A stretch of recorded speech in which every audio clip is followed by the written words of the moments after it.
Look, nobody cares about what happens behind the scenes as long as the final product is good, right? I don't know about that one, because the things that happened during this commercial, I mean, some may say was quite catastrophic. The shoot was in jeopardy more times than I can say I am comfortable with. And we are about to get into exactly what happened. You are not going to want to miss this one. Even if all you want to do is feel better about yourself as a filmmaker and laugh at the epic failures that almost tore this whole thing down, it gives me a heart attack thinking about it.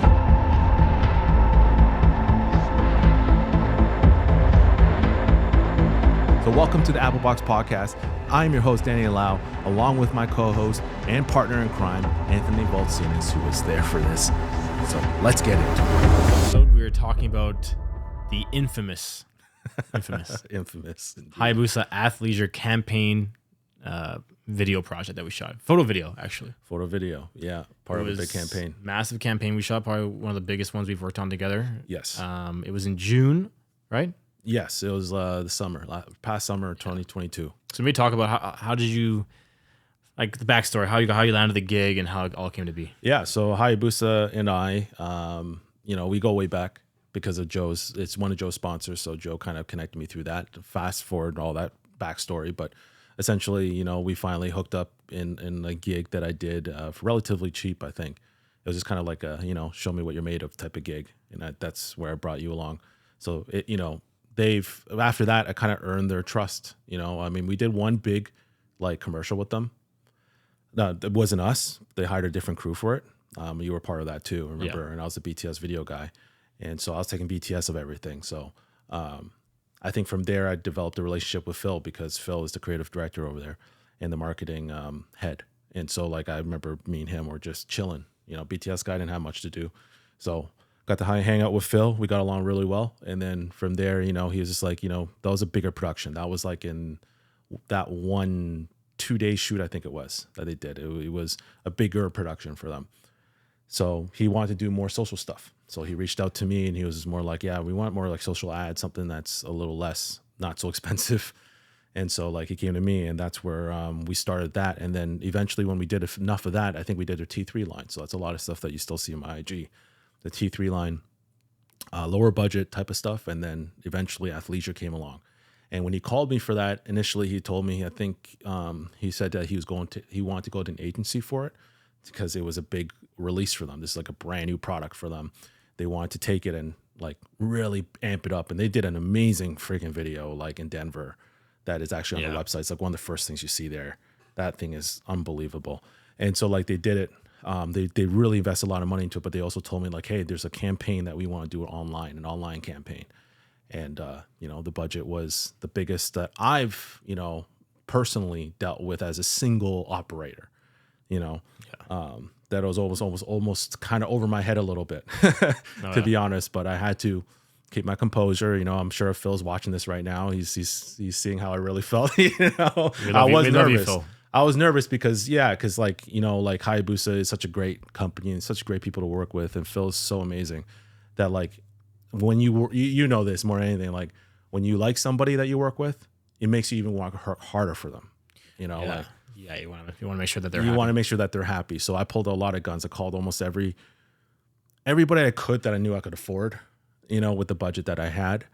And so, I called everyone. I remember telling you and everyone else on calls and stuff like that. This is going to be one of the most important projects that I've ever done. Yeah. And the funny thing about this is I know approaching this gig, that it was going to be very natural lit heavy type of feel. Cause they told me they wanted something urban, something a little less curated and more natural. Right. Mm-hmm. And so I knew right off the bat that this was going to be a big challenge because now the only source of light that I have is the light I can't control.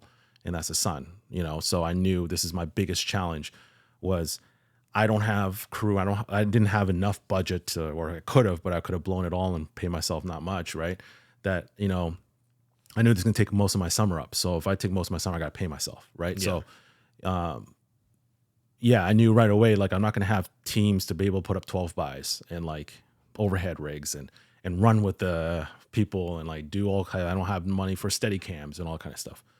So I knew right off the bat, I was like, okay, like this is going to be a good challenge because I'm used to curating my lights, all the T3 stuff. I'm used to putting lights exactly where I am. And, you know, when I'm working with you, it's always like, all right, Anthony, like I'm thinking a little bit more angled over here. And it kind of creates like this look. This is the first time where I don't get that. So I'm kind of like betting on Mother Nature. Yeah. You know, There's a lot of question marks actually when we were talking about the pre-production. It was like, let's hope the weather works out or else we're fucked pretty much. Yeah, pretty much. So maybe let's talk about Hayabusa for a second. They're a combat sports brand. Yeah. They make boxing gloves, things like that. Yeah. Sponsor some pretty high level athletes. The athleisure stuff is their first, I guess, foray or into, I guess, casual lifestyle clothing. Casual lifestyle clothing, like, yeah. Sporty, like it fits the athletic or the athlete's lifestyle. You want to think Lululemon, yeah, in a way. Exactly. Yeah. So we were doing a lot of, you know, glove based ads and campaigns for them, photo, video, really run and gun, but like long days. And then they approached you with this project, bigger campaign. What did they pitch you on? Like, was it like, they pretty much told me about the brand because I knew Hayabusa for a long time. I wore them actually. It's like my very first pair of shorts ever when I was trained. Back in the day was Hayabusa. So I knew who they were. So they didn't have to tell me much. They pretty much just told me like this athleisure brand is exactly as you explained it. Like it's made for the casual, but at the same time urban, and you can go to the gym with it. So you can kind of like Lululemon, you can wear it outside casually, looks good, and then you can wear it in the gym as well. Now, did they tell you like, okay, what they wanted, what they needed? Yeah, so they pretty much told me that they're gonna have to cover all the colors in the lineup. Okay. Right. And the challenge has always been for you and I is the more styles and more lineups there are, the more you have to organize who wears what, making sure there's a mix. So I got this giant like pitch, like I guess you can call it a board, whatever, a pitch deck. And in this pitch deck is like different variations of all the different types. So there's like sports bra, hoodies, shirt, pants, shorts, long sleeve, short sleeve, leggings. So, you know, there's all these things in different colors and different variations mixed in different ways. Different exactly. combinations of colors and and pieces of like the outfit that you have to like, okay, we need the sweater on for this, but then you want the shorts on for this, and then the t-shirt with this color, with that color because it looks good. Yeah. And then like you got the pants, and then you got the shoes, and then you got like, okay, this will look better on this talent, and then this will look better on that talent. Yeah. So it just became like that alone, juggling that was very difficult because like I'm trying to think about production here, and I don't know how to organize all that, but like logistically too, right? Yeah. Like logistically, like where are they going to change? We're outdoors. It's true, yeah. So I bought a changing tent. Yeah, exactly. I never opened it. You still have it? I know. I returned it. If I bought it, I would have kept it somewhere. I know, 100%. So did they give you like? I know we had like it was how many days was it? 5 days, pretty much. Yeah, I think it was like 5 days. We did 2 studio days. 2 studio days. But more e-commerce. A lot more e-commerce. But the stuff that we really are focusing on here are the 3. I guess on location days. Yeah, the commercial ad days. Exactly. So maybe, like, did they give you like a story that you wanted to follow, or was it kind of you know the vision, come up with something cool? Yeah, well, they gave me reference videos, and then the one specific one was from Box Raw. Okay. And I remember seeing it, and I was like, okay, yeah, it was nice. It was well done. But I think the challenge was in Box Raw's ad, it wasn't so much about the apparel as it was about what the apparel stood for. Right. Okay. And so this was more about how do you mix what it stands for plus show the actual apparel itself. Yeah. So the challenge was you had to show one piece of clothing in each and everything. And on top of that, it's not about constructing one story, which is originally what I wanted, which I'll get into. But like originally I wanted one story, but instead it ends up being like evergreen material. So like, it makes sense for them as a business to have evergreen material in this so that they can pretty much evergreen material essentially means that you can take this and you can put it in future ads in any place you want and it'll fit. So unfortunately what that meant for me was finding out that like each and every talent that we had in the video couldn't commit to one outfit, which unfortunately means that you can't create a story because they're changing outfits all the time. Yeah. Right. And in a short ad, like mine ended up being 2 minutes. I can only imagine if like I had to show every single outfit, how long it would be if I wanted to tell a story. Right. That you can't transition each person to just change outfits every day. Yeah. You know what I mean? Like you have to create a pretty elaborate story to do something like that. Yeah, exactly. So basically they told you we have to hit all these outfits, these different combinations. We had 2 female athletes, 2 male athletes. Yeah. We just need a lot of content that can be curated down the line into assets that we can use for ads and stuff like that. Your initial vision was to create a cohesive campaign video. Yes. That a mission statement video. Exactly. To show off the brand and then the actual apparel and then the actual, like the values of the brand. And within that was going to be able to create the evergreen as well. Of course. Yeah. So then I remember when I initially pitched it to you, I was saying, let's create this story that I had like in mind that hasn't fully fleshed out yet. Yeah. And then at the same time, okay, we'll get them changed into other outfits and just grab the same shots with the same outfits. Therefore, they get the evergreen, plus we get the story that we're looking for. Yeah. But unfortunately, once it planned out, it just became too much. Like, plus, we're doing stills. Throughout. Like, so it was very nimble. Like, we were ambitious, doing a lot. Luckily, our skill sets allow that to happen in a lot of ways. So let's start with it. We're not going to talk about the studio days. No. On location campaign. It was 3 days. Let's talk about day one. Day one, yes. So, I mean, obviously, the whole pre-production was actually. Let's talk about pre-production. Yeah, the pre-production. There was a whole. We had what? How long did we have to like curate the pre-production? Like it was about a month, I'd say. So we're finding locations. Yeah. Maybe let's talk about that because I know I was scouting when I could. You were scouting with JP, who's one of our crew members. Yeah. Maybe talk about that process. Yeah. So the idea was we wanted to create enough locations because locations was what's going to boost up the production value. Now, when you got so many variants of everything, you got to think, well, you can't have the same variants all the time in the same areas. So not only do the areas in the scouting have to be completely drastically different, meaning you can't just pick a park and then choose 4 different spots, right? Yeah. You got to have some kind of different backdrops. And so the challenge was going in and being like, okay, Anthony, go downtown. You know downtown best out of everyone. Go find the downtown locations for me. Something that's a little bit more financial and something that's a little bit more perhaps like downtowny, if you want to call it that, a little bit more normal. And then like me and JP went to the beach and we looked at like down at the beach because the beach was a little bit different from a greenery. And then so like you're going to see different locations and you picked out a few bridges that looked a little different. Yeah. So we just had to find different backdrops. I think the challenge with that was not so much only finding and scouting. So we had to do a lot of Sunseeker to make sure that we knew where the sun was. But once we found out where the sun was, because that's our main light source and our only light source, in fact, in all of these videos, all the outdoor stuff, we had to then take that and be like, okay, what time can we show up where for the ideal sun? And geographically and logistically, what makes sense? Yeah, how can we plan the day so we're not driving from like 20 kilometers this way and then that way, but still make sure that the sun is right in every spot. So we're timing the days for all these different factors, which was so many factors plus the locations, right? Yeah. So we have 3 locations, one for each day. The gym was the last day. Beach house was the first day. Beach house because it was the house by the beach, and then the house downtown or the apartment downtown was day 2. So we had to then choose. Okay, those we can afford to not have the sun in the ideal position because it doesn't really matter. And those, like, we can fake it or we can cover the windows or whatever we can have to do. Yeah. But so we had to slot that in like dead afternoon for the most part for all those so that we can then use the sunrise and sunset to our favor. Exactly. So we knew we had for the female athletes and the male athletes an indoor location. Yeah. And then we had to find the ideal outdoor locations and fit those at sunrise and sunset for each day. To sandwich around the indoor location. Exactly. And in the summer, the sun comes up earlier and raises and sets long later. Days. Yeah. So we knew it was going to be super long days. Yeah. And we had really no choice. So, into the pre-production in terms of like gear selection, like we had to stick with what we had, right? So that luckily, you own C500 and Mark II and C300 Mark III.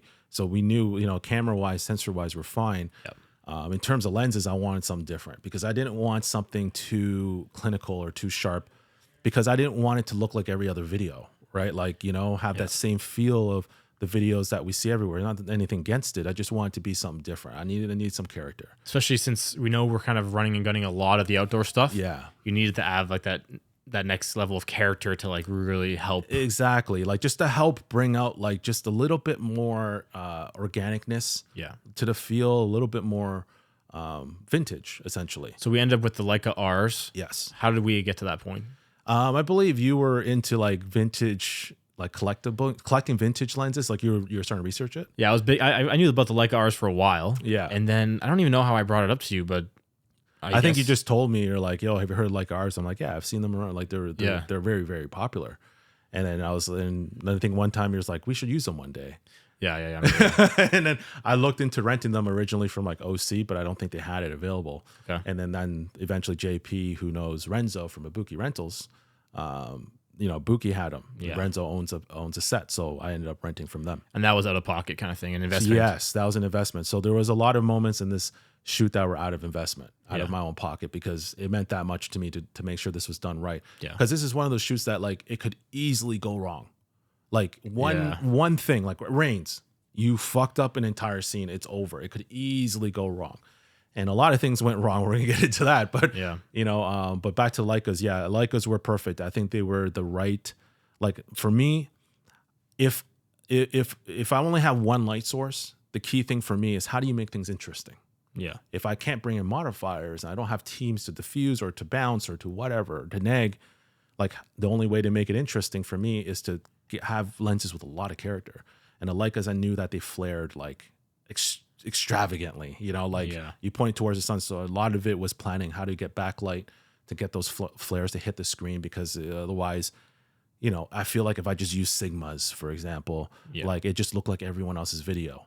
Yeah. And the Leicas had that nice red flare that I loved. And I remember you sending me photos and being like, yo, like check out the Leica R's. And I looked at red flare. I'm like, that's the move. That's the move right there. Yeah. And they're still sharp enough, and the contrast level that comes from it great. Like they're sharp lenses overall.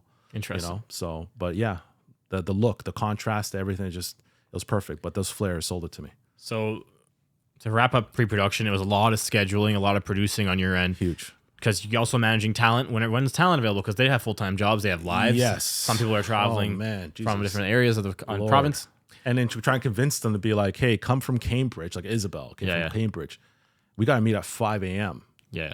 2-hour drive. So she has to wake up at 2 a.m. probably to get ready to leave for 3. So like I had to convince them to do that. And that was tough. I made sure I got into calls with them so they can see my face to tell them like, genuinely like how much this means to me. Yeah. Right. And, luckily, all the talent are freaking like they're all stars. Oh, yeah. Like they came through.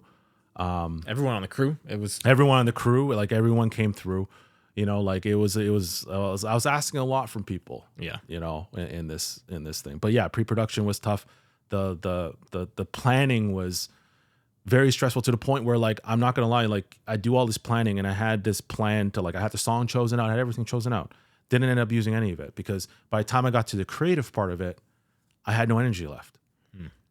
Because things kept on shifting constantly. Oh, things were always shifting. Schedules change. One schedule change, all of a sudden that whole location changes because now it has to be shifted somewhere else because blah, blah, blah can only do it at this time over here, or it's better off over here because now blah, blah, blah schedule changed on this day. So there's been a few day shifts. And then when you shift the days around, you got to look at the weather and and it's just, it was a lot of moving parts. It was to the point where like, how do I even choose what shots I want? How do I even know like the storyboard? Like I couldn't storyboard. I couldn't do any of that stuff because by the time every day I was dealing with logistics, I was wiped. Yeah. It was crazy thinking about like the amount of producing that was involved. That's why, it's such a vital role to have these different team members involved in the beginning because you can't produce, direct, DP, edit, location scout. Yeah. Like I remember I was deep into freelance. I was like, the project kind of came out of the blue and I was like, fuck, like I'm already booked a month and a half in advance. Like I can only give so much time. Even though I want to, I can't drop what I'm doing. We're human, man. So I'm like, I was scouting after shoots. I was driving around, doing my best around. Yeah. You send me photos. You download Sunseeker. You download Artemis, and you started going around. You started grabbing them with like an hour that you had at night, which worked out really well because we got some good spots. Your spots ended up being majority of the spots. Yeah, because I'm always driving, so like I'm aware more, I guess, of what's around. Yeah. But thank God the days were long because I actually had time of daylight to scout after my because you could job. actually see. Yeah. So let's get into day one. Day one, after all that crazy fucking pre-production, day one was the day. Yeah. The day for the guys. The day for the guys. Here we go. Oh my God. Yeah. So, I'm sharing this story because I think it's important to be honest. Okay. You know what I mean? Like we all fuck up, but this was probably it is my biggest fuck up that I ever had. But so we booked 2 locations, and one of the locations, the beach house that you see the guys in this video, is actually supposed to be for the women.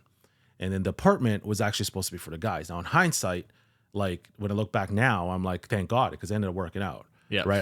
I think the apartment was better because we found out that all the stuff that was there was like women's stuff, like purses were hanging on the walls, mannequin, and all that kind of stuff were typically things that a woman would have, and so, but regardless of that, like I remember first thing, right? Everyone meets at the gym because everyone's local to there. It's like what, 6 a.m. maybe? It was like, yeah, it was about like 6 a.m. And then I remember going, all right, let me go use the washroom in the gym, let me go use the washroom. We're going to start our day. I come out and then there's Anthony standing in the lobby with like this long face I'll never forget looking at me. He's like, bro, I think you mixed up the bookings. Yeah, because I got a notification on my phone, I believe, or I checked something, and I looked at the addresses and the booking times, and I got an email actually. Oh, remember, it was a reminder for the booking. Yeah, or something along those lines, and I'm like, this isn't the address for today. It was for the apartment. Yeah, because I think they messaged me saying, oh, like everything's ready for tomorrow, and I was like, wait, like that's supposed to be today. So then I walk in, I'm like, something got mixed up. So what ended up happening was the time we were supposed to, the apartment was booked. What was it? Like they got mixed. So yeah, the days were swapped. The days were swapped. What am I saying? Yes, the days were swapped. Yeah. And so essentially, it got swapped. And then what ended up such a confusing thing because it was so chaotic. And then I remember coming out and like Diego coming back and he's like, everything okay, Danny? Because he could see in my face, I was like in shock almost that I can't believe I made this mistake. Yeah. And I was like, no, something's wrong. I was like, but if you guys just wait outside, let me and Anthony deal with this. Yeah. And so I got on the phone with the landlord, immediately called, and thank God she picked up because at this point it was like 7 a.m. around there, right? Somewhere around there. So it was early. An hour, yeah, it was early in the day. So maybe she's at work or she's just waking up. I don't know. So then I called her and I was just like, hey, like, can we switch the booking? Like I messed up my whole production. Like I swapped the whole thing. Thankfully, she was good with it. But that's not the end of it. Once that swapped, the only difference was like the times were different. Yes. Right. So bookings were different. Yeah, times. They're totally different times. So it left a hole in our schedule. Yeah. And then so I had to have you go in there and call the other landlord who was not picking up. So that didn't help. Yeah. Right? So I was messaging them. I think they were out of town for that weekend. Yeah. On a job or something. They're musicians. And they were like, oh, the soonest the earliest we can get you in is this time. And we're like, okay, it leaves us like a 3 hour gap. Yeah. And we're like, can we do it? And like the outdoor locations right now are not going to look good. Yeah. So then I guess you made the executive decision to just swap. I had to keep it back. Yeah. So, but unfortunately what happened though was the landlord for initial beach house, she made the swap. So now I have to call her back and be like, hey, go back to plan A. Can we go back to plan A? Like go back to my screwed up schedule. Yes. And then in between thankfully she was so game and so nice and kind enough to like, accommodate. And thankfully she wasn't overbooked or anything because that would have really screwed me over, right? Like swapping bookings probably wouldn't have happened. And anytime you do something like this, if you switch time, all of a sudden, like if you have to swap in like a location at the beginning of the day, now everything you're doing at the beginning of the day is done. Like you can't do some shots in the mid-afternoon. Yeah. Right? Because then the sun's at a really terrible position. So it would have made huge compromises. But thankfully she was able to switch back. And I remember I was like on the phone at the same time it wasn't over because I had to then call everybody, all the people that weren't there, because we were only with the guys. So I had to call the girls and tell them what happened. Yes. Right? And tell them, hey, because we ended up swapping the second location anyway, the apartment's location. That had to get swapped. And that had to get swapped because then I later found out that Joe was using the gym at the time I had that gym booked on day 3.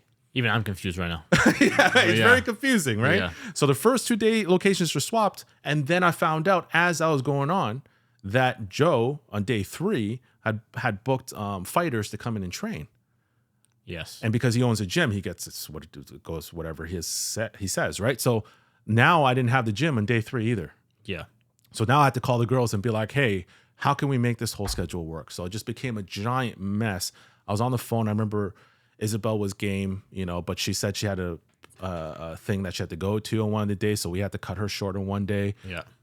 Monica had to give up a family like barbecue to come down for one of those days. Like, this is why I really appreciate everybody showed. Yeah. Everyone had to make accommodations. Like Tristan, the BTS guy, he buses down here. He doesn't drive. Yeah. So he had to change his schedule, and the bus is a lot tougher in the early mornings than it is later, So like he had to, everyone had to make accommodations, and that was just that morning alone was I gotta say, like, I know what people tell me was that they couldn't notice it, but I was like having a heart attack on the inside. Yeah. Because I was like, if this ends, I understand that like everyone's out here already, right? And I have to pay these people. It's probably coming out of my pocket. I have to explain to Hayabusa that I screwed up. Yeah. It's going to come out of my pocket. And a day of crew out of your own pocket is devastating. Yeah. That's a lot of money. But the one thing we did forget, and there was one thing that we did forget, Hayabusa specifically told me that it'd be nice if we can get a sound guy on this.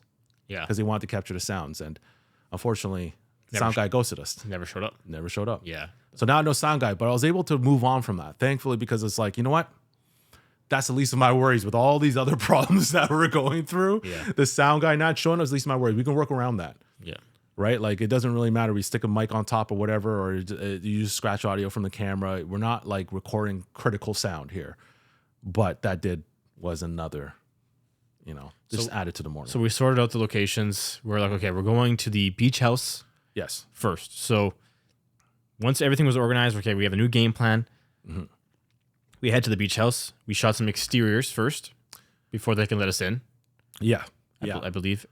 That was like run and gun, easy rig. We had Arthur cam mopping. Yeah. I was doing stills. I was directing and pulling focus at the same time. Yeah. Yeah. And then we ended up in the house. Yes. So we were outside of the beach house shooting around that neighborhood because it looked nice, which ended up working out. We couldn't do the beach itself because that was reserved for the girls. Yeah. So we stuck in the neighborhood with the beach house right outside. We got some nice shots there. We were testing a few things out. Like, we were trying to segue at some points and everything, but sometimes, it was a very steep hill. So sometimes it was a little tough to get the horizon right. I remember like at that morning too, it was like one guy, some brave warrior of the community, decided to stop us and, hey, what are you guys doing? And I was just like, it was the last thing I needed in my, like, after that morning was a confrontation or somebody wasting my time, because we wasted so much time in the morning. Makes sense. Two big vans pull up. Crew hops out. We're in the middle of the street with all this stuff, and like, Arthur's in his easy rig with a giant freaking camera and a Segway. Yeah, it makes sense. And it draws the attention. Monitor and everything draws attention, but it was the last thing I needed. Yeah. But like, we eventually got into the house, and then once we got into the house, I would say it was challenging because the house was all white walls. That was the first thing. So that's a little bit challenging. But overall, this was the only time, like, inside these locations are only times we could light. So it's the only time we were able to bring in light. But we didn't use that much. Like, we used, I believe, 2 600Ds outside the window. Yeah. So that we can get exposure from that window. I know that window had a natural net. So I had like the insect net or whatever. Yeah. On a sliding door. So that we used that to help net the outside. We knew that the sun was coming around from the other side, so it wasn't going to reach the backyard and hit hard yet. That was done from scouting. So we knew that the exposure outside wasn't going to be as hot, so we were able to, 2 600Ds was going to do the trick. So we stuck 2 600Ds outside, shot, and this is the scene with Andy at the kitchen on the island. Yep, on the island. And yeah, everything else was like, I believe there was like a couple of tube lights in some scenes, like the bathroom scene with Andy in the bathroom. Yeah. There was just like one tube light there, and we couldn't find diffusion. So was it your idea? No, It wasn't you. I think it was Arthur. I don't think I was even there. I was shooting stills. Was downstairs. it Arthur? I remember it was somebody, and we put a tissue to help diffuse it because we just needed to diffuse a little bit. Then we Hollywooded a 2-foot tube. So it was nothing like crazy there. Yeah. The bedroom scene. The bedroom scene. Yeah. The bedroom scene was all natural, I think it ended up being. Yeah. Because I remember we wanted to bounce some light just to match exposure. And that kind of thought, I was like, you know what? The contrast makes this scene. Looks good. And it looked good. Yeah. It ended up getting enough. I think the white walls bounced enough ambient to fill that it filled it up. Yeah. And then the tricky thing, we were balancing stills for this whole thing. So That's that was the hard part. It gets tricky. It gets tricky, very especially tricky. when with like a smaller crew and running around. But we worked out, and then Dude, I remember one more thing, but to go back to the kitchen scene, I remember none of us could figure out the espresso machine. oh yeah, Because I remember, like, it was all about Andy coming in the morning, Yeah. making espresso. No one could figure out how to use it. I don't drink. I haven't had a cup of coffee in my life, so I don't even know. I have multiple espresso machines in my lifetime. That one just was not opening for some working, reason. It wasn't working, and we couldn't figure it out. And ended up not even getting in the shot. So Yeah. sometimes things like that happen. Yeah. And then so we did all the scenes inside. Then we moved outside again. Yes, We wrapped up. Yes. So we went to. So the day was not supposed to be cloudy. It was supposed to be a sunny day, but then we go outside and all of a sudden it's cloudy, and we're like, oh my god, we're gonna lose our sun. So all our sunset stuff is gonna be screwed. Yeah. So we go out to out by the water, which is right by Rebel nightclub, and By the docks, yeah. by the docks, and we shot there, but we saw it was all clouds, but it ended up working out. Ended That up was being one of my perfect. favorite scenes. Oh, yeah. It was like it's all natural light, and it's just it ended up like just giving texture to the sky, Some drama too, right? some drama to it a little bit. There's a little bit of power windowing I did on there, but if you don't notice it, that's a good thing. That means I did a good job there in the There you edit go, yeah. and the color. But there's a little bit of power windowing to kind of bring a little bit lift off the face a little bit. But Mm-hmm. overall, like we went there and so we got this cloud and all these clouds are hitting, and we were supposed to go to a bridge after. That was the plan. The bridge that you actually end up making it in the scene, you can see with those crazy flares. That's where we're gonna push the Leicas here, right? Yeah. Really bring out the I flares. remember scouting that bridge. That was like I was walking. Like I knew this. I found this, and like we needed a park, right? Yeah. Like Anthony, I need a park. I need a fucking park. I'm like, all right, fine. I'm looking for parks. And then we're going on this 15-minute hike. Yeah. And I get to this bridge. I'm like, this is sick. And then I took a few photos, and then for some reason that location sticks out to me as like that was kind of like it was like a staple location. Yeah. And so we were driving there after the house, Yeah. So or after the docks. we were driving in. I remember when we get in the car, I remember just telling, like, we were supposed to go somewhere else. We went somewhere else. We went to that, what was that? That we were It's like on a top- lookout, right? The lookout. Yeah. And the Google, it looked great. We went there, it looked totally different. Yeah, and you couldn't get a good skyline We couldn't shot. It get a wasn't good skyline. Yeah. So then I remember we made the decision of like, okay, we can head this direction, because that direction was towards the downtown, like certain downtown spots, I think it was. Like, we're going to head this direction, but I have no idea whether or not we're going to hit the bridge or we're going to hit downtown. Yes. Because the bridge only works if the sun comes out. And we're seeing like the skyline, which is starting to like just slowly come down, right? But at what point? If the sky and the clouds went down at like say 9 o'clock, but then the sun's gone, Yeah. right? So I couldn't figure it out. I remember we were driving and Arthur was following us, and there's two cars. He held most of the crew when we had the gear. And then I remember sitting there looking at the sky, and we're like, we got to make a decision now. Are we going to this bridge or not? Because we go to that bridge, we lose everything. The day's over, Yep, right? If it doesn't work. And I remember seeing just a peak of the sun just glare out on top of the sky, top of the cloud. And I was like, Anthony, we're going. Yeah. I think we're going to be able to do it. Yeah. So then I called Arthur right in the car right there. I'm like, yo, we're headed to the bridge. So then we head over to the bridge. And I remember Arthur got lost a little bit. Yeah, I think he took, because it was construction. So the construction, Yeah, we broke the law a little bit. we broke the law. We went right into God. I said, fuck it, Anthony, go. Yeah. Just fucking go. If it's that way, we're going to go. Otherwise, it's go all the way around. Arthur followed the law and went all the way around. And so we got there first. And when we got there, it was like the sun was in the perfect spot. So yeah, we're running. And we're running. And I'm like, yo, where's Arthur? Arthur has the camera. Yeah. Right? I'm like, yo, and he has everybody. So I remember calling Arthur, yo, where are you at? Where are you at? Like, Yeah. we got to come. He's funny. They're dashing it, man. They're heading it down. And then we got there just on time. So pretty much as Diego was hitting pads and he was holding, they were literally moving along the bridge. We'd do a Yes. take, do another one, and we were slowly moving because Yeah. the sun was shifting. Yeah. Rapidly. Rapidly. And there were these like this couple was beside like sitting on the bridge. Yeah. And they were kind of like out of it, and they were not moving. They were not. But they were like enjoying the sight. Yeah. But we're like, you're in the way. You're in the shot. Yeah. Like you can see them slightly in one Really? of the shots, That's like very hilarious. slightly. But we tried to keep them out of the shot. And Yeah. and I remember when we started shooting, in middle of one of the shots, the monitor and the follow focus disconnected. Oh yes. The monitor, the Teradek disconnected, because I was still focusing. So now I'm holding this focus, as Arthur's cam mopping, and I'm looking over his shoulder on his small HD 7-inch monitor, pulling focus, trying to follow him because the tear deck went down. But we got the shots. But we got the shots. We got some of the nicest shots. And I mean, for what I honestly for what we had, like we had 5 minutes. I don't even think we have 5 minutes. It was 10 minutes. You think it was 10 minutes? Because we did stills too, right? So the stills were at the end. Yeah, which we kind of compromised a little bit, but they still worked out because the light was even. But I think total shooting time, we probably had like 5 minutes. Yeah, exactly. We probably had like 5 minutes. That was fast. We were all sweat. And you know what? The funny thing, after that, we felt so good about catching that light. Everyone was walking like they were in like a platoon. And you got that gangster photo, the behind the scenes photo of everyone walking like they just came out of a war. So good. I wish you were in it, but that was a good pick. Good, man. Yeah, what a good photo. Shout out to the whole crew because they were like everyone was on, like all hands on deck. Yeah, all hands were on deck on that one, man. So then after that, we knew we had one more scene to shoot, and that was at a stadium. Yes. Birchmount Stadium. Yes. So we wanted a racetrack, and then you found that Birchmount Stadium. You told me about it. Yeah, I used to run there. Yeah, it looked beautiful because they had natural stadium lights. That's all I requested was something that had stadium lights, good bleachers, because I wanted it to look like a stadium. And so we go in there. Man, this is the longest day in the world.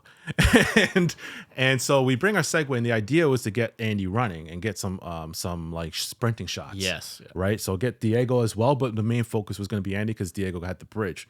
So we get in there, and I had very little experience with the Segway. I had enough to ride it, but I didn't like when you get the Segway, they put you through a program where you have to drive at a certain amount with the app on, in order for you to unlock the sport mode. Oh, I see. Which is the unlimited speed mode. Well, the unlimited, whatever its peak is, right? Speed mode.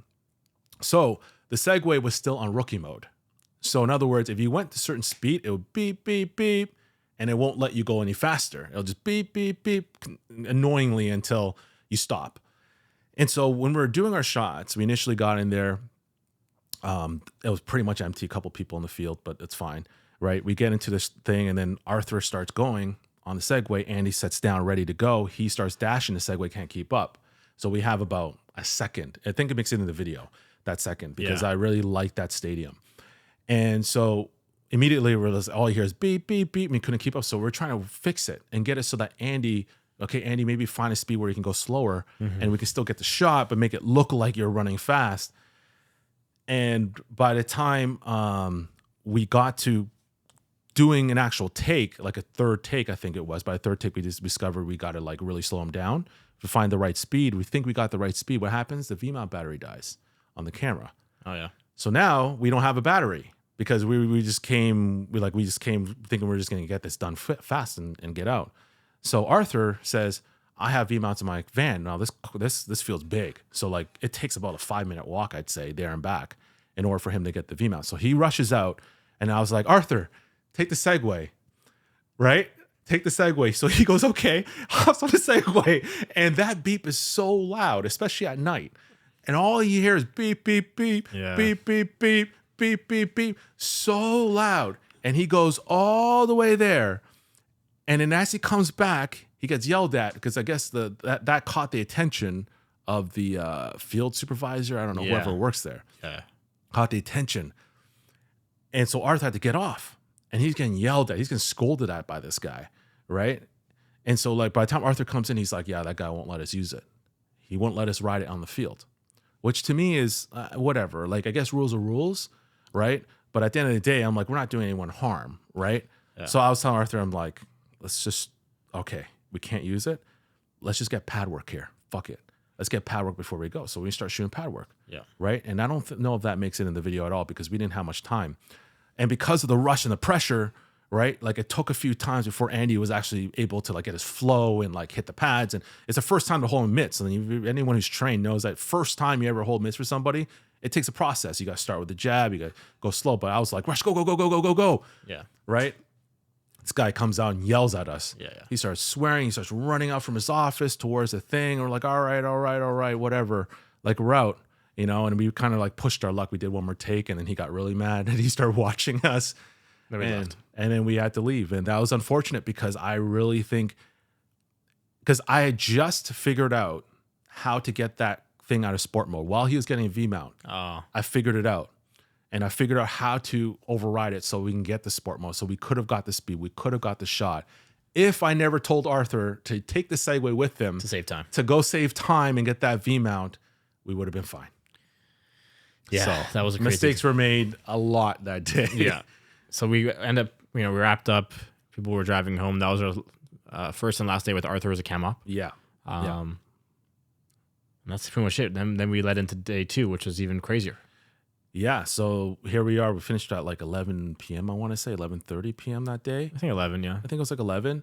And then we had our very first shoot. We had to meet at 5 a.m. to get to Woodbine Beach on time. Sunrise shots of the beach. So with the girls. Yeah. So here we are. Me and JP do the scout out in this Woodbine Beach, and we're like, okay, like this is the spot. We found the rock that we wanted, that we're going to do everything in. But where me and JP parked for the scout, like we scouted for like a couple hours, right? We were walking, that beach is huge. Woodbine Beach is big, right? Walking up and down, hiking everywhere.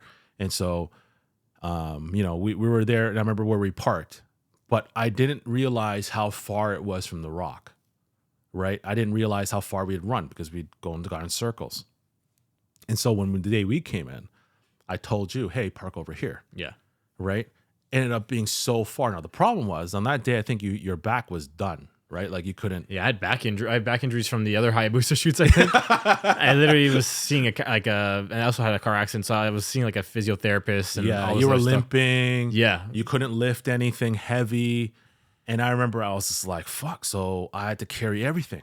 Yeah, I had the camera on one side, I had the follow focus and the monitor around my neck. I had the lenses with me on the other thing, a huge lens case. And so like I had to carry everything. And I remember like just running out there because again, it was supposed to be clear skies. And when we met up at 5 a.m. at the gym, it was pink skies. It was beautiful, like candy cotton pink. I was like, yo, we hit luck today. Yeah. And then we get there and all of a sudden the clouds start coming. Yeah. And the pink skies start getting covered from the top down like this. And then I realized when I got into the boardwalk how far that rock was. Yeah. It was just like fatal error. This on the screen. Yeah. I remember like it's not coming any bigger. And I remember running. I was running like I couldn't believe because I knew it just needed to be me and the talent. If I can get there, it didn't matter if you were there or anyone else there. As long as I was there, we can get the shot because the sky was starting to come in. So when you see in the final shot, there's only a strip of pink. Yeah. And the rest is cloud. That's how close it was. Yeah. By the time we got there, pretty much I'd outrun myself. I'm not in shape anymore. So, I'm puffing and puffing. I'm calling JP out of frustration, not at him, but at the situation, screaming. First time I think I probably yelled at somebody on set of telling me, where the fuck are you, man? I don't fucking see you. And JP's sitting there like, oh, I'm over here by the rock. I'm like, I'm looking at the goddamn rock. You're not at the rock. I'm like, I forgot about that. Okay. I need you. Like, I really need you right now, man. I'm dying, man. We're losing the sky. And he's like, okay. He's freaking out. Poor JP's like, taking the blunt of my frustration that morning. And then he finally finds, I see him, he's dashing down the boardwalk. He grabs everything that, like, as much as he can off of me. We start running towards a spot. By then, I am done. Yeah. And my leg, unfortunately, just as I got on that rock, the very first second I got on that rock, this is the first time I kind of slowed, got on the rock, and it just gave out. Boom, I fall. Thankfully, my natural instincts to protect what's in my hand, right? So I fall, and I fall with the camera on my chest. But that pressure, I think the monitor hit my chest. Popped off. And it popped off the monitor. So the on-camera monitor completely comes off. Yeah. And now it's dangling on the wire. Yeah. Devastating. And we couldn't put it back in. No. Right? We needed some tools for that. We needed some tools for that. And those we didn't have it. And so like this is at the very beginning of the BTS video. The BTS doc. You see me on the ground there. So here I am devastated that not only we're missing a shot, but I could potentially broken your camera. Yeah. And so like in my head, I'm like, there's so much going on, like so much chaos going on in my head. I'm like, let's just get the shot. Someone hold this monitor. Yeah, I waddled over. So you waddled over, held the monitor for me, and while I just like operated, but you can see that like I was in pain. Yeah. Because there was some natural shit. If you hear the scratch audio, you hear me breathing heavy, like I was in pain because my leg was like hurting. Yeah. During that time. So I remember like we got it. It worked out, honestly. It worked out. It looked great. And I think it could have, like, I feel like obviously, as always, it could have been better, like, you know, but. All things considered, a few hospitalizations, you know, a broken camera. It did work out. We ended up making those shots work pretty well, actually. And then we went to the park, right? And yes, and we got most of that stuff was done in the photos, and you perhaps see it in the Hayabusa edits that they did for the stuff where Monica's in the greenery. It was nice, and it was really nice. But there was one situation there, and again, Phil, if you're listening. You know, if you don't notice it, then we did a good job. I can't remember this. You can't remember this. Isabel, in middle of the parking where we're shooting the park, spilled coffee on one of the outfits. And I was like, I forgot about that. Oh my God. I don't think I was even comprehending it. I was like, okay. I was like, I can't believe this is happening. Right? Like, we need to shoot this outfit. What did we do for that? I forgot. Well, she ended up like cleaning it. Like she went off on different ways to clean. I don't know. I was just like, some magic. Just clean it, please. Like she it can't be mad at Isabel. She's so adorable. You know, like I can't like be mad at her. But I was stressing out because I was like, oh crap! Like now this outfit can't be shot. Until it's cleaned. Okay. So we cleaned the outfit. Yeah. We shot it. What happened after that? We went straight downtown. Yes, so we went to the Yellow Bridge. That thankfully everything went smooth on there. Thankfully, yeah, that looked great though. So the sun was good. Yeah, and the sun went perfect. So the whole thing with that was there was one challenge, and it was mostly in pre-production. Was I knew, you know, that there's buildings in the direction that we shot. So there's a CN Tower, then there's like buildings on this side. Yeah, the condos. Right, the condos. So there's a slither of when the sun was going to hit in between the condos. That's when we needed to shoot. Oh, okay. And that was the only time that we're going to get the right exposure, especially with the hand running through the fence. I wanted the hard light shadows of the fence to hit on the hand, and that was the only way to get that hard shadow, right? So timing was pretty much the timing was perfect. Yeah. We had about a half an hour window. I knew if anything went wrong in scheduling, that would have looked significantly worse on the. And that was like what 10:30, 11ish. It was around. It was like around 11:30. Okay. Yeah. So we got those shots. We did the stills, obviously. Yeah. Worked out great. After that, we went to the location, the apartment, right? Yes. And the apartment is one of the best looking apartments, I think, aesthetically for video. I mean, I don't know about that one. Like, well, I don't know the best, but it's very interesting. Very unique. Very unique, which helps. I was actually questioning it. I'm like, Danny, like this is a bit out there. I knew it would work because it would be so much different from the beach house. That's what I wanted. Initially, even Hayabusa told me they wanted two really nice looking homes.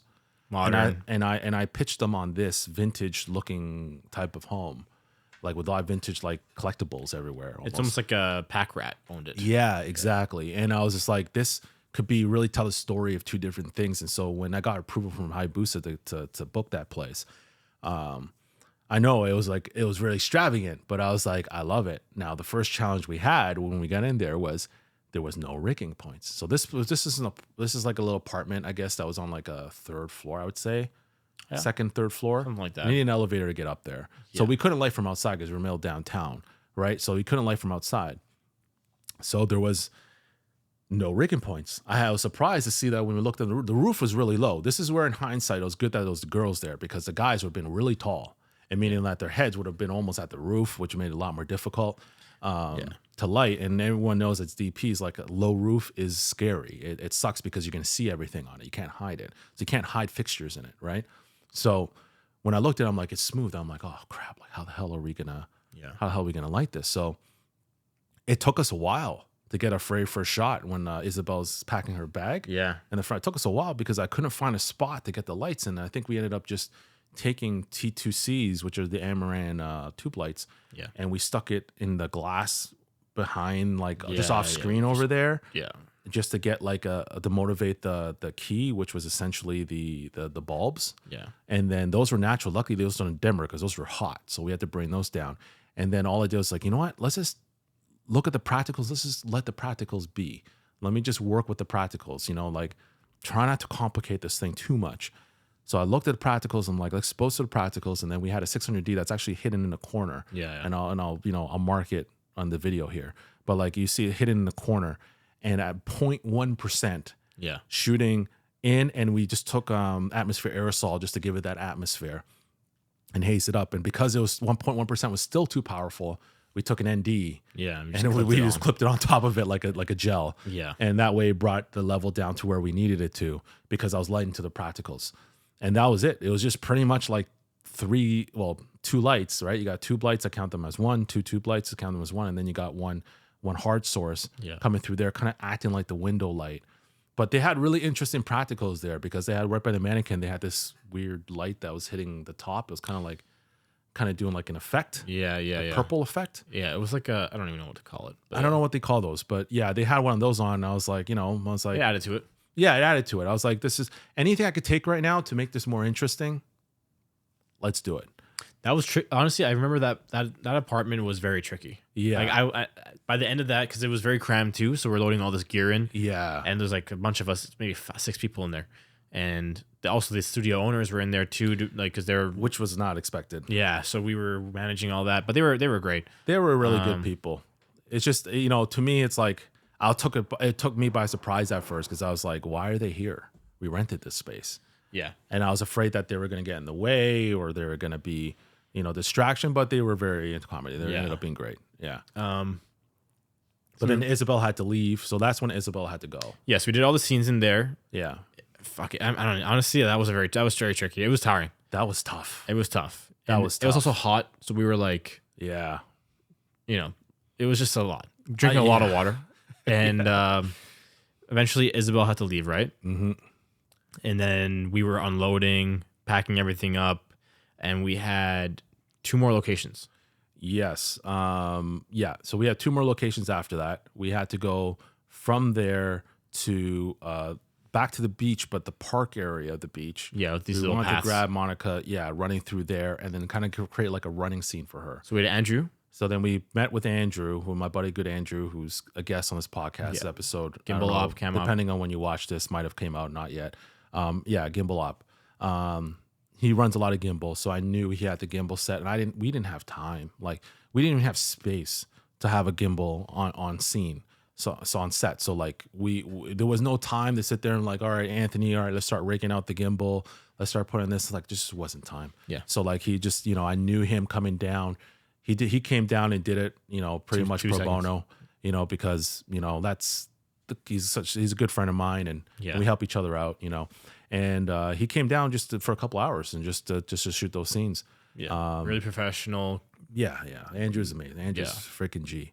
Yeah. But like, he came down. He didn't complain, didn't say anything. Like, he waited for my call. He was on call that day for me. Like, and that to me it's really, meant a lot to me. And then I remember, like, when we got to the second park, like, there's these practicals in the park that I really like at night, but it was almost too dark. Like, I didn't expect it to be that dark. Yeah, it was dark. So then I was like, I really would like these trees here. We're running past these trees, and then we can get those practicals, like, blooming would be really nice, backdropping her as she runs across. But it was pitch black by the time we hit there. And so, like, I was like, all right, well, our only choice, T2Cs, is tube lights come into handy again, right? I grabbed these T2Cs, I put it in this like gooseneck adapter, which had like, I think I held like 4 of them. Yeah. And then I ran with her the whole time. Yeah. Just out of frame. Just out of frame, yeah. It's a little sourcey, I guess you could say. It was, but it was better than pitch black. Exactly. It looked good at that point. Honestly, Honestly, I love that shot. It was just fast. Yeah. I was just like, it's going to be fast anyway. It doesn't matter. No one's going to pause and be like, that wasn't wrapped well enough. Like, it worked out really well. It was that, or it was black. That's a good shot. Yeah. And we were like, approaching 10 p.m.? Yeah. So it was like 9:30-ish, 8:30 when we got there. But then, like, he had to put it ready, put it all on. Everyone had to get ready. I had to direct Monica where she's going to go. And it was just like, by the time we actually started, sun was gone. Everything was gone. Yeah. So we finished that scene. Everyone was pretty much dead. Everyone was dead. It was tired. Yeah. And then we wrapped. Yeah. Everyone went home. And then day 3. Was day 3 right after that? No, day 3 we had a day off. That was not intentional though, but that was part of the rescheduling that we had to do in that first. Okay, so day 3. I honestly forget what we even did. Oh man, because so much things happened. So day 3 we get to the gym, and most of it was the gym. It was all day. gym. The gym day and the car scene. The car scene. So let's touch on the car rig first a little bit. Okay. So the car scene was the last part of the day. Yeah. Right. But we were running out of sun. Yeah. As normal, we were running behind. So we're running out of sun. So when we got into the car scene, we also ran out of storage space. Did we? Okay. Yeah. So the card only had like, I believe, a couple of minutes on it. Okay. So I was like, don't hit record until we actually got to go. So we took about like, I want to say like 45-second drives with 2 takes, about 45-second drive. But I was in the car with her. We had no time. So there was no time to rig a Teradek or anything like that so that I can see the shot. So everything that was happening in the car scene, I had to frame it exactly how I wanted, set the focus exactly where I want it before we even left. So Dimitri went out and he set it all up. And then when he said, oh, yeah, Danny, I'm done, I came out, checked it out. And then I pretty much set, and I had to pretty much had no time to figure out anything. I had to pretty much visualize the focal length in my head. Yeah. Right. Thankfully, like I've done enough like research in terms of pre-production to see what kind of like different car shots I liked and what was possible given our situation, right? Our production budget. So I knew which one I wanted, and it was a screenshot with Shia LaBeouf. I don't know what movie it was, but it was what I wanted, where he was leaning kind of his head against the glass, see a little bit back of the car. So I kind of inspired off of that. But the problem was we had to keep the window down. Thankfully, it's not winter. We had to keep the window down because we didn't have polarizers. There's no time to set up polarizers, find the right matte box, and all that kind of stuff just for that shot. So there was a few compromises that had to be made. And that was what? Was that C500 too? That was a C500. Yeah, C500 on 20. I want to say it was on the 21. And again, the car rig was out of pocket as well, right? Yes. So it was one of those things where nice to have. Like I was bouncing back and forth on that. I almost told you. I think I told you not to do it. Yeah, you told me not to do it, but then later on, as we were talking about it, I was like, I really want a car shot. It's a great shot. It ended up being an amazing shot. Yeah. And it was just one of those things where I was just like, I know I have to pay for it out of my own pockets. There's no way I'm going to Hayabusa and being like, hey guys. So I decided to use a different lens set, and it's going to cost more money. And hey guys, like I want to do a car rig scene. It's going to cost you so and so much money. Like their budget was set. So their budget was set. There was nothing I could have done at that point. So I paid out of pocket, and I said, you know what, this is going to be worth it, because at the end of the day, look, it's like if I never got it, we would have never had it on the reel. We would never have it on our website. Like we would never have it. Yeah. It's just one of those things where like, how many opportunities are you going to have where you can have a crew to go and rig that for you and have a talent who's willing to go in and do it? Like to pay for it on another day would have been more expensive. Right. Okay. Yeah. So it was just one of those things where I was like, if I'm going to do it, I'm going to do it now. And it ended up being great. And thankfully we got it with the sun just in time. And I was sitting right next to Isabel the whole time. And I was like sitting there, like very tempted to want to make her laugh, and I was like, don't make her laugh. Cause then I know she was so awkward. I was like, yep, stare out the window. And I was telling her, it's like, smile a little, put your hand out the window, do this. I was just telling her, guiding her through things. And I know it's very awkward. At the same time, I was telling her, I was like, without looking at me, and without looking into the lens, tell me if the camera is still blinking red, because I was running out of record time. That's hilarious. And I was like, if it's still blinking red, give me a thumbs up with your left hand without moving your left arm. And she gave me the thumbs up, and that's what's actually happening as we're driving. That's hilarious. Because I missed all that because I was shooting stills inside. With the guys. Yeah. In the gym, we were just doing basic. Yeah. So the gym stuff, that's the only time where things went relatively smooth. Yeah, we're used to filming there too. So yeah, we're used to filming there, but we went with something different. So a lot of things we did, I hired Dimitri on this one because I needed someone a little bit more experienced than me in key gripping, and we're used to be the ones that do this, but it's the first time that we're going to head up like 20 feet. I think it's like 20 feet, the roof. And I wanted 2 600s up top with lanterns because I wanted to light it so they had space to move. I wanted the space to be available for the athletes. And, that came from an inspiration from when I shot randomly. Like I shot Matt for a couple hours. Matt's one of my buddies, a pro MMA fighter, and he was supposed to fight later, like that month. And so like, I remember shooting that. I was like, I like the look of like the natural grittiness, but I knew that it just wouldn't be good enough match with the stuff we already had in day 1 and 2. So I needed to light it.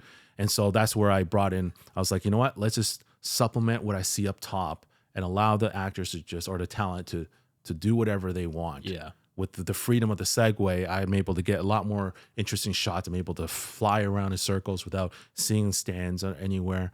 And so Lots of haze. Lots of haze. So it was just haze up the whole spot, get the lights up there. So I think there was 2 600Ds on lanterns up there. And then in the back wall, and then Astera's kind of like in the lighting fixtures, taped up in the lighting fixtures everywhere, just to kind of give more ambient. And then I had a 600 in the very, very back where the girls are training. Yeah. Just all the way up there in the center, just blasting down. Very like simple, easy, just, we didn't have time really to curate much, but it was pretty much, just get the lights from up top and then use the stairs to kind of just fill in the ambient. And the stairs were out of pocket too. Yes, so the stairs are also out of pocket. A lot of investments. It was a lot of investment. Honestly, I took a big hit financially for this, and I think it paid off. At the end of the day, I have no regrets. Like, it's nothing I look back and I'm like, I shouldn't have did this, I shouldn't have did that. And I think my biggest lesson, like, from this whole production wasn't so much like how did I allocate budget necessarily, or where, like, production budget and where that all went. I think it was just trying to take on too much. Yeah, I think you're right. I think, the biggest lesson probably was, I mean, you could speak on it, was delegation and realizing, like, I mean, it was a pretty, like, the shoot came up so quickly and it had to just get done, and you were the guy to do it because you're, talking to the client and they knew you, and everyone's schedule was kind of shit. Yeah. So you had to do it by necessity. But I think definitely if I were to, on the outside looking in, like, getting those roles filled in next time, like producer, location manager, like, everything, AD, like, it definitely, to take your time away from the creative, anything like that was, for the next project is super necessary, so you can really focus, especially on that scale. What I think what I was proud of about the whole thing was the fact that it was still visually pleasing. That showed my that's just my natural instincts shooting that. It was almost documentary style. In a lot of ways, even though I planned a lot of the shots, but like some of it was very doc style, and that's something that I'm kind of trying to derive away from. But at the same time, I was like, I needed to depend on it. All those years of doc and run and gun, like, it paid off for that time, because I had no time to curate anything, and I know I had like huge ambitions for this whole thing. The commercial that I referenced was like way, way high budget, totally different level of what we were trying to do. Yeah, but I wanted to get as close as possible to it. And I was like, I knew going in that I was like, you know what, Danny, this is your time to show you what you're about. There's no extra lights for you to cheat, but you know what I mean, to supplement, to make things look good. It's you and the sun. What the hell can you do here? Yeah. And I'm thankful that I had, great gear and great crew and great talent. But at the end of the day, that's where my challenge was you have nothing now. You don't have a nice place to, like, put lights wherever you want and haze it up and create unnatural shafts of light coming from different directions and neg certain spots. Like, you don't have that. What are you made of? And that's where I think I challenged myself going in, saying, this is it. Like, prove what you've become in the last 2 years. Like, what you've learned, everything you've learned, prove it. Even though, like, the other stuff I've done in the T3 and the other Hayabusa stuff were great. I think all that stuff was great, but it was almost like I had this whole arsenal of stuff to help me. And I hear it a lot. People always say, well, Danny, you have all this gear. I don't have all this gear. This one, I didn't have gear. I didn't even have a gimbal. Yeah. Right. On this. So all the running scenes that you see on the Brit is me handheld. It's me running with running with the camera in my hand. I had nothing. It's just a camera and a lens. Yeah. And that's it, and so, like, if anything, I hope that encourages people to realize that, like, if you learn a lot, if you understand the basics of principles of lighting, and you understand the basics of composition, flow, editing, even, like, understanding storytelling and editing, and understand a little bit of color grading, because I knew, like, how I was able to manipulate some of the footage. Yes. You can create some good stuff. It's more, you don't always have to have all the fancy stuff. Now, are you going to create a Volvo Moments commercial? No. Are you going to create an Adidas commercial? No. But you're going to create some good stuff. And I think, that's the one thing I was very proud of, aside from everybody else giving their all. Like, I told everybody, and I say in the BTS documentary, the most important thing for me in this is not the result. Right. And the most important thing for me is that we tried our damnedest, that we tried our hardest, because the result is just an illustration of where we stand today. We can change that. We can get better, right? It doesn't matter. Yeah. If we tried our damnedest, it doesn't matter what I hand over to Phil and Hayabusa. I'll be proud of handing over whatever we have. You know, I'll begin going and be like, this was my best, man. And knowing that Phil, you know, is such a good guy and he's like such an understanding guy, you know, he would have been happy with whatever I gave him because he knew I gave my heart into this. And I did. I poured my heart and soul into this because I knew it was just, this is raw, gritty, nothing else in this. Like the edit took the longest. Yeah. Because in this edit, I was so picky with it. And there were so many things that I visualized. I'm like, I want this and I want that. And I remember, like, I even had a sound engineer, but I ran out of money. Mm-hmm. Like, my whole production money was gone. I'm not paid to edit this thing. So I'm editing on my own will, right? And so I knew whatever I had to do to get this done in post, like, I wanted to go with a sound engineer. I wanted the Foley artist. I wanted all that kind of stuff. I even kind of wanted like a small visual effects artist to add some transitions and things like that, but like proper ones. And I looked into all of it. And I remember my sound engineer that I booked in pre-production ended up just disappearing. I couldn't reach him again. So I had to find a way to do it myself.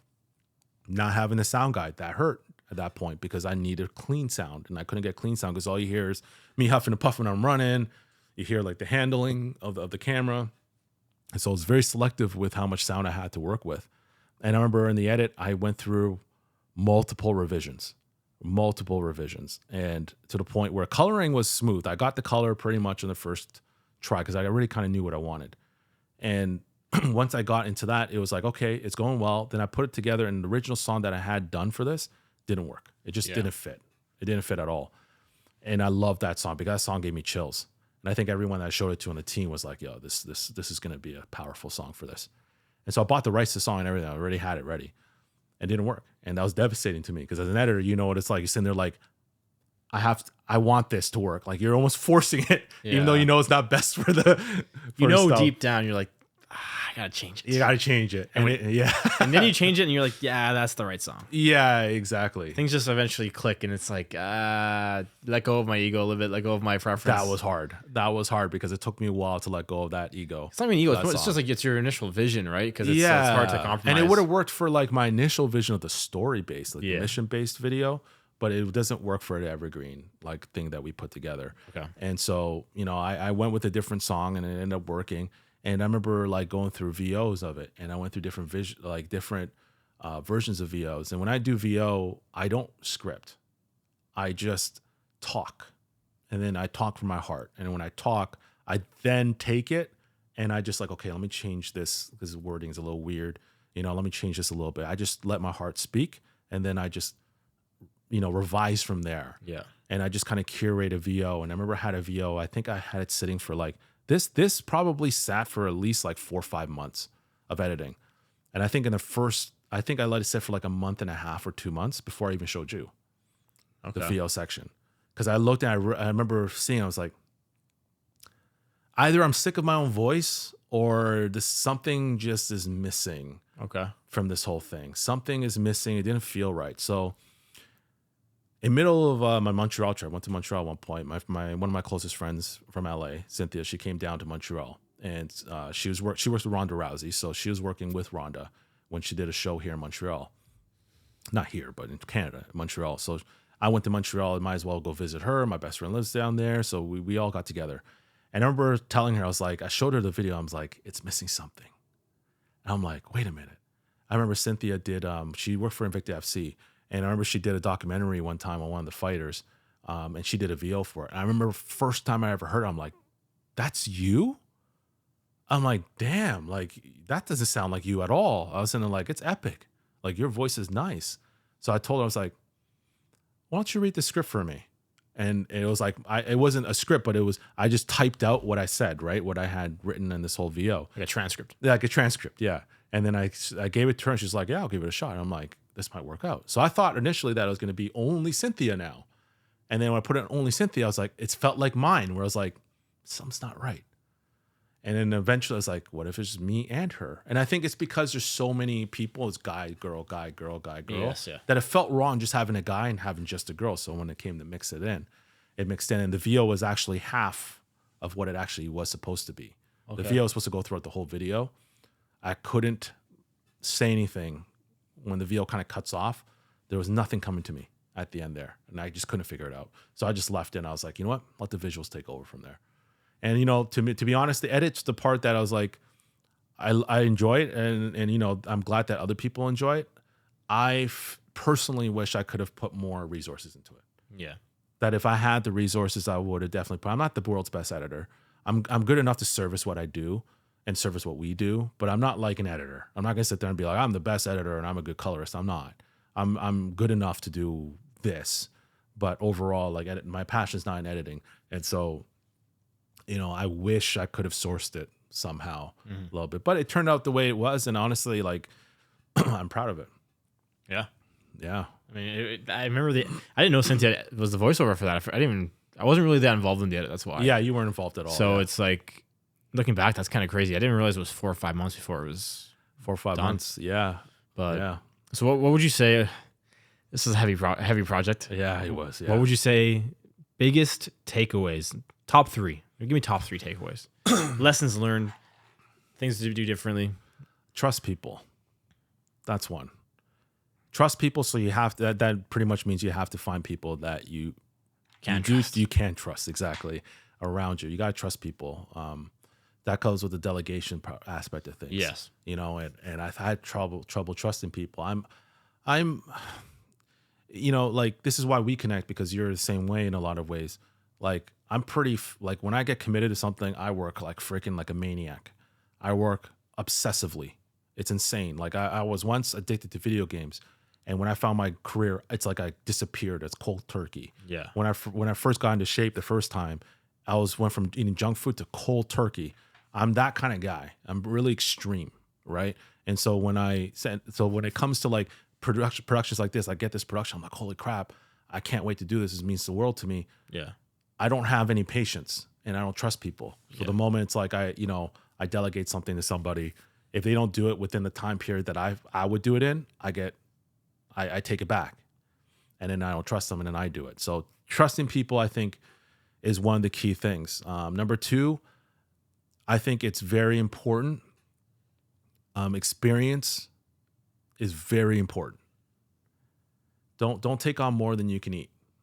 Okay. I think that's really key. That's something that I think in this, like, my experience saved me. And I think if I didn't take my experiences in the past, like, you know, if I took it lightly and I just kind of just moseyed through my career, I think I would have crumbled in this. I think the fact that I do take every experience I have seriously, that I always reflect back, what could I have done better? What could I have, you know, how can I improve? I do that all the time till this day. That saved me, because all the things that I learned from that, all the questions that I ask sometimes, because in this industry, it's really easy for you to just cruise, right? Yeah. Things become almost routine, and it becomes a job, you know, and everything's the same. Shoot a light through a window, put this, like, everything feels the same, right? So it's easy for you to just not reflect anymore and just kind of take things as it is. But I always try to find ways to improve. So finding ways to improve and understand the importance of experience, and always reflect back on your experience whenever the storm comes down, and look back and be like, what could I have done better? And so many of those things that I could have done better answers came into play when it came to this. So, for example, even like not freaking out on the first day during that fuck up, right? Like, not freaking out in front of everybody. Because I remember the first time I ever shot my very first short film as a director, I freaked out in front of the crew. Like, because I was such a mess, because I didn't know what the hell I was doing. I was overwhelmed. Yeah. And so badly that, like, I told you this story, I had the script and it was in my pocket, and my whole body was sweating, and it literally evaporated the script. I pulled out this mush of paper. That's disgusting. It was disgusting. That's how much I freaked out. And like, that beat me up. Like, I remember that night I went home, I questioned myself. Yeah. Like, my whole life, my whole existence. What am I doing? And like, but how can I improve? And it taught me to stay calm, find composure. Yeah. And so like reflecting on your experience and always trying to improve. And I think the third thing is the one thing that I'm still working on, and I learned a lot from that one, was just to have fun. Have fun. Like, it was important for me. Like, as stressed out as I was, you can see in the BTS videos, like, we're still laughing. Yeah.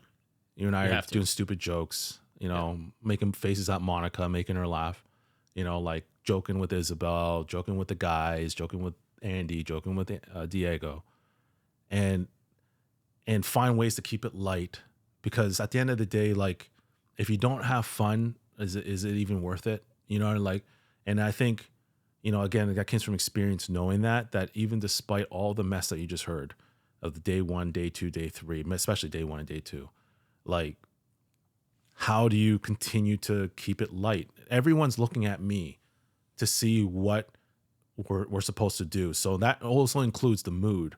Is Danny, if I was in a bad mood, it fucks up everybody, man. Like, nobody feels like they have the right to have fun anymore because Danny's pissed off. He's the director. He's in charge of everything. And like, if he's not having a good time, like, you don't feel comfortable having a good time. And I knew that part of making sure that everyone had fun is going to help them perform better.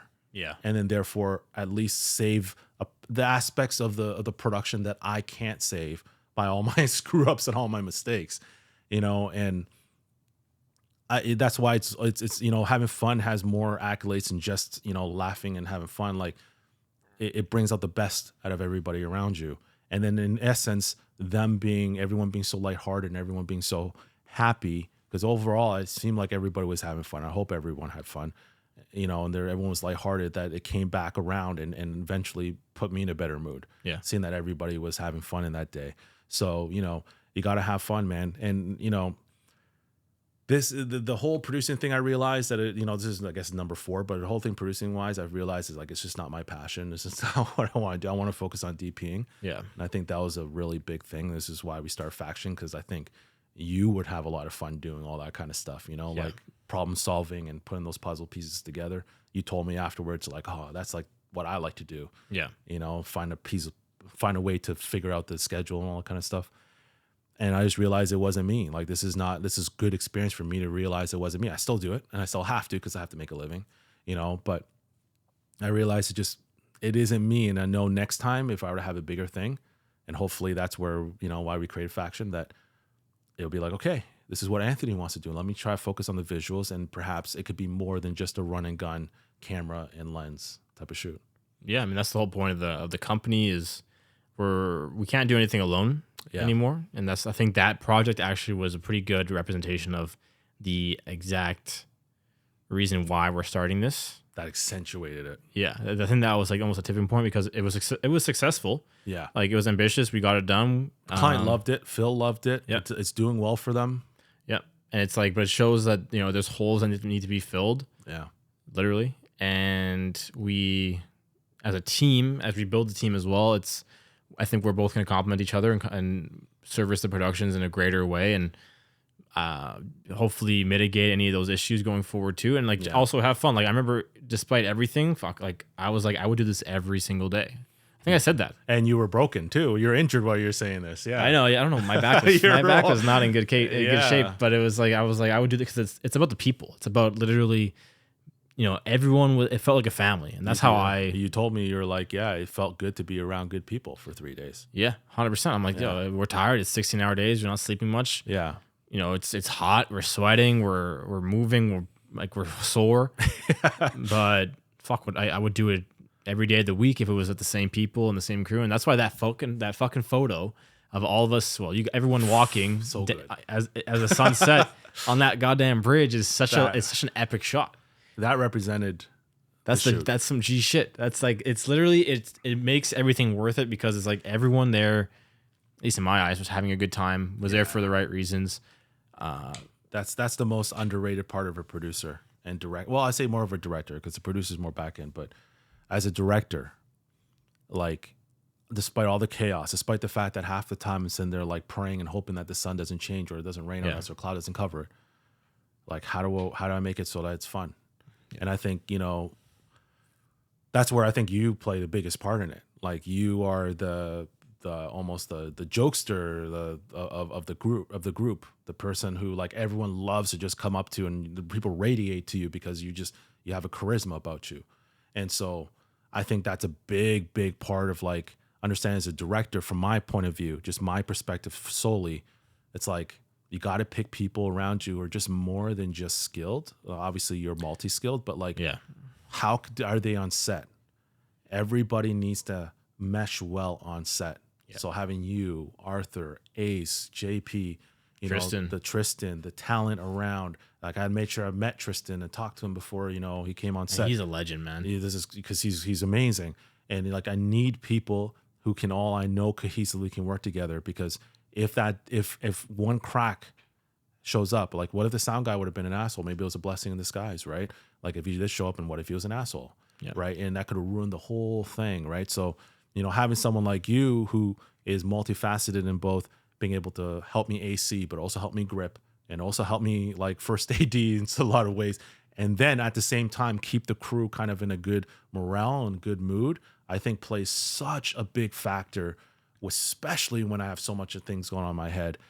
And yeah, that's one thing I would say, like a piece of advice for people is like find somebody who's fun, but like productively fun. Yeah, not wasting time. Not wasting time, not distracting people. It's more, I think I do tend to do that. I think it's because I don't, when I sense an energy that's like maybe more stressful, I do this well when it's someone else. When it's my own stress, I feel like I don't always handle it in the best way.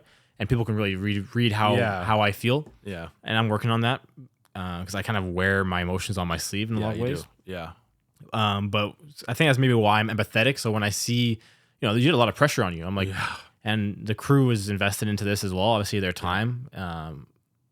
If I have to see the opportunity to make a joke or to keep things lighthearted or to, that's so big. It does help. It does help because it's like, I want to have a good time. I want everyone else to have a good time, feel good, know that 100%. This is at the end of the day, we're making beautiful images for a living. So yeah, we're making images and like a set without an Anthony there, it's a totally different set, and I think that's like, credit to yourself. Like you people like yourself, you got to find an Anthony. Like I feel like everybody needs to find it, because there's me who's all the pressure's on my shoulders. Yeah. The last thing I can think of is like how to make somebody laugh. Yeah. It's so difficult knowing that everything's so fragile, especially after you've made so many mistakes that you're already beating yourself up in your own head.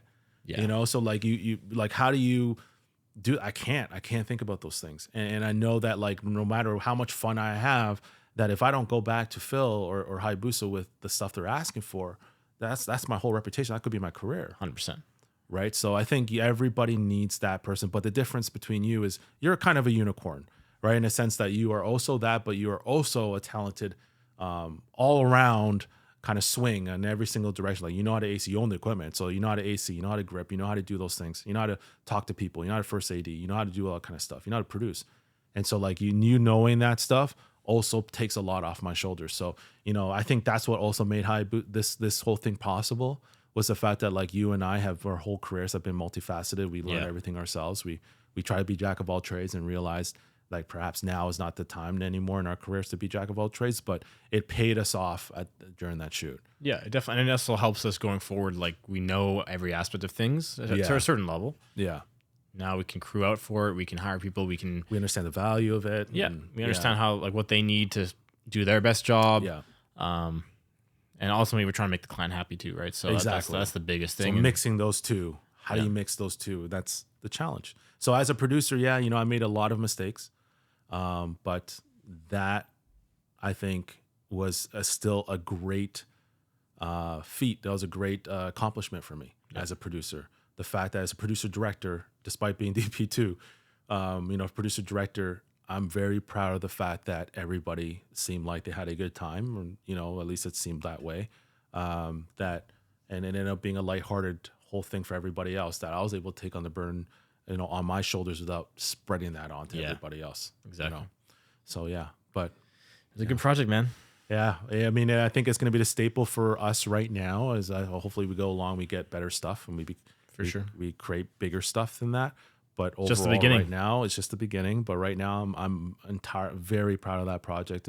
I know what went into it. Yeah. And I understand that like the story behind each and every shot just had it that much more weight. And if you watch the BTS doc, you know, and you see all that stuff, it's like you see the good moments. I mean, aside from the fact that I was hurting the ground there, but you see the good moments. And I think the reason why it felt like that, why all you see is the good moments, and it's because that's what it was. It was a good time. Yeah. And despite all the shit and all the fucking chaos, like that represents the feeling that it felt like on set. And I think that's what I want the BTS doc to do, was to make everyone feel what it was like to be on set. And hopefully everybody, you know, I mean, I don't know if Arthur, JP, or any talent or anyone, Ace, want to come and disagree. You know, I had a comment on below and be like, I had a shitty time. I don't know, but I at least that's how it felt like to me in my heart. So I'm proud of everyone, and I'm proud of the project, man. That's it. Yeah. Shout out to the whole team. Shout out to Phil, Hayabusa.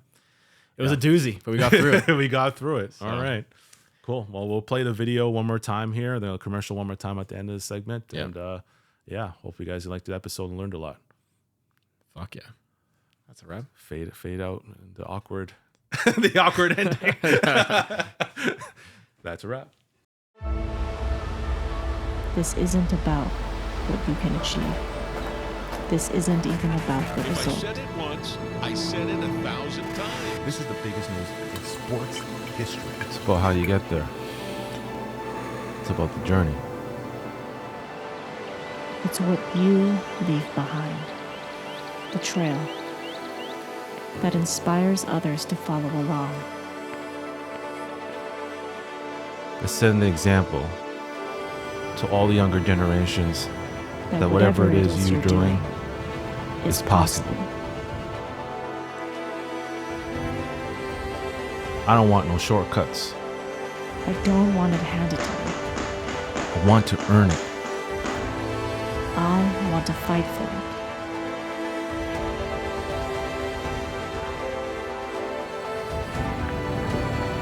I want this to be mine.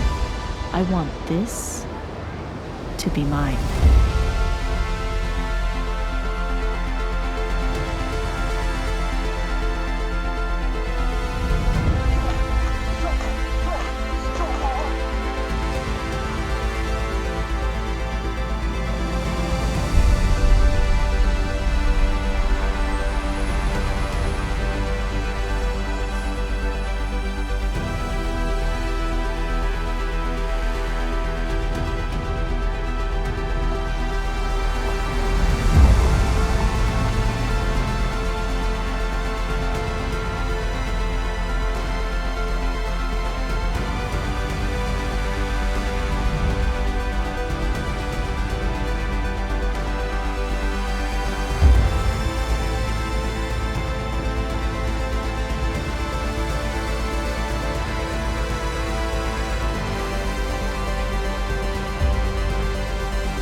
I don't only want to just succeed. I want to be success.